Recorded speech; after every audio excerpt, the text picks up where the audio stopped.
Today is April 14th, and the Dodgers start a series against the Cubs today in Los Angeles. There are a few familiar faces that are returning to LA today. But first, let's talk about the pitching matchup. We have Noah Syndergaard for the Dodgers and Justin Steele for the Cubs. Noah Syndergaard, this will be a really interesting outing for him.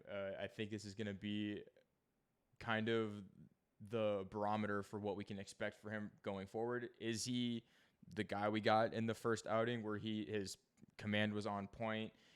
He just basically shoved, or is he the guy that we saw in the second outing against the Diamondbacks where he got knocked around quite a bit and they weren't fooled at all by his changeup?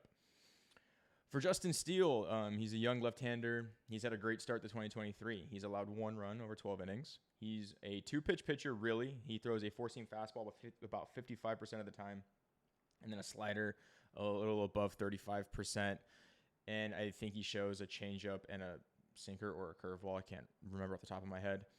But his fastball isn't blazing fast. It's around 93, mid to low 90s is what I would he gets clocked at, but he does have 85th percentile in spin rate on that fastball, so I expect it to have a little bit of rise, a little bit more life to it than your average fastball. They've both been very effective at getting strikeouts. They have the exact same strikeout percentage, and yet his slider, though, he does get some serious swing and miss on it, so it's no surprise the Dodgers went right-handed heavy lineup today. I don't think it's going to be tough for left-handers if he really does have that kind of sweeping slider. You see a lot of swings low and away. He is a little below average when it comes to issuing walks. I think the path to success today is getting some guys on base early, taking walks, and seeing if we can drive some runs in. And let's talk about that lineup really fast. We have Mookie Betts leading things off for the Dodgers. Freddie Freeman's at first. JD Martinez is batting third today and DHing. Max Muncy's at third, batting fourth. Trace Thompson's in center field. Miguel Vargas at second. Miguel Rojas at short. Chris Taylor's in left. And Austin Barnes is catching. I have a few comments about this, but let's look at the Cubs first. Nico Hoerner's in second, leading things off. Dansby Swanson, newly acquired from the Braves, will be in shortstop, batting second. Ian Happ recently extended to a 3-year deal, I believe, is in left field. He's a switch hitter. Seiya Suzuki, who lit the world on fire at the start of last year, is in right field and batting cleanup. Cody Bellinger makes his return to Dodger Stadium today since being let go in the offseason. He will be in center and batting fifth. Patrick Wisdom is at third base. Eric Hosmer's at first base. Edwin Rios returns to Dodger Stadium as well, and DHing and batting eighth. And Yan Gomes is batting ninth and behind the dish. It's talking about the Cubs really fast. It'll be good to see Cody again. I think I echo most, if not all, Dodger fans where we all loved him collectively. We wanted him to succeed. If things went a little differently, I think everybody was hoping he'd be a lifer with the Dodgers. It didn't work out that way. And unfortunately, he was let go. I want nothing but success for Cody moving forward, except against the Dodgers. But if he hits a bomb just for nostalgia's sake, I wouldn't be surprised, and I'm sure everybody will still clap and then throw the ball back, as Dodger fans do. Edwin Rios also makes his return. Glad to see him getting regular at-bats. He's definitely someone that I really wanted him to be good with the Dodgers. I think he had a really nice swing when he connected with the ball. That thing just soared. It was Joey Gallo, but with more contact. It was really exciting to see. He just couldn't stay healthy and is no longer on the Dodgers. So I think getting regular at-bats will be helpful for him. Enough about the Cubs, though. Let's talk about the Dodgers lineup. I'll probably point this out every single time he's not in the lineup, but Will Smith is not in the lineup again. What's frustrating about this one is the Dodgers had a day off yesterday, and they flew back from San Francisco. It's like a 2-hour flight tops. I think it's like an hour and a half. In my opinion, there's no reason he shouldn't be in the lineup. There's also a left-hander on the mound, and again, Clayton Kershaw is not pitching, so the Dodgers can't even use that excuse, like I've mentioned before. So unfortunately, it makes this lineup really top-heavy. I mean, this lineup is going to go only as far as Mookie, Freddie, JD will take them. And if Max Muncy continues what he was doing against the Giants, then yes, Max Muncy as well. I know Miguel Vargas has been taking his walks. That's great.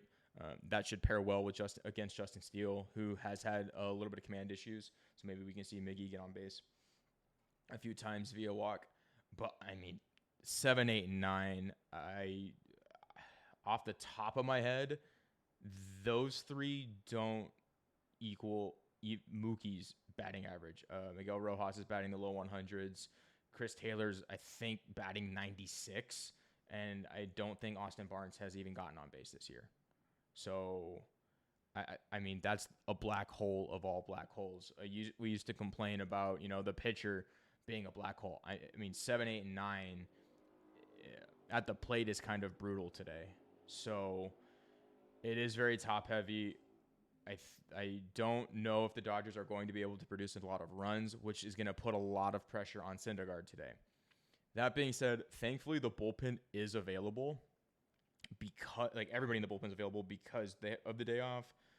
So I would pay close attention. It'll kind of show us as a fan base what the Dodgers think of certain pitchers who's the first lefty out of the bullpen. Let's say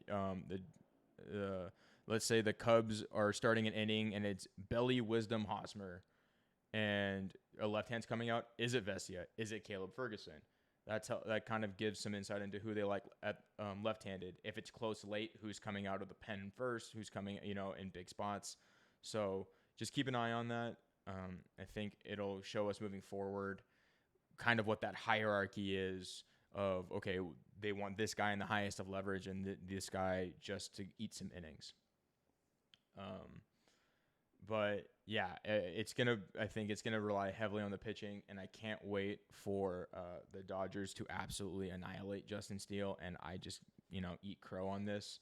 But the 7, 8, and 9 spot don't exactly inspire much confidence. And if I'm being entirely honest, everybody except for Vargas, from Max Muncy down, does not inspire confidence. Trey's hit 1 home run in that Giants game, and it might have been his first, maybe his second hit since the 3-homer game. So it's also not like he's been doing particularly well, and I believe that was also off a right-handed pitcher, so he still really hasn't shown he can hit left-handed pitching. So what's going to bother me is if, we start an inning with, Max Muncy, Trace Thompson, Miguel Vargas. Muncy and Vargas get on. We get first and second, no, 1 out maybe, and then you just see Rojas, Taylor, Barnes. That is brutal. I think if the Dodgers can manage to win today, that will have stolen a game against the Cubs. But yeah, let me know what your favorite Cody Bellinger moment is in the comments below. Mine is off the field. It's when he responded to Kirsten Watson, I think, by saying, well, I drive a Mercedes too. That response lives rent-free in my head for whatever reason. You obviously have the 2020 World Series homer. You have the 2021 NLCS home run in game 3 or 4, I believe, to tie it up in the 3-run bomb. I remember where I was for both of those. So, yeah, let me know what your favorite Cody Bellinger moment is, and I will see everybody tomorrow.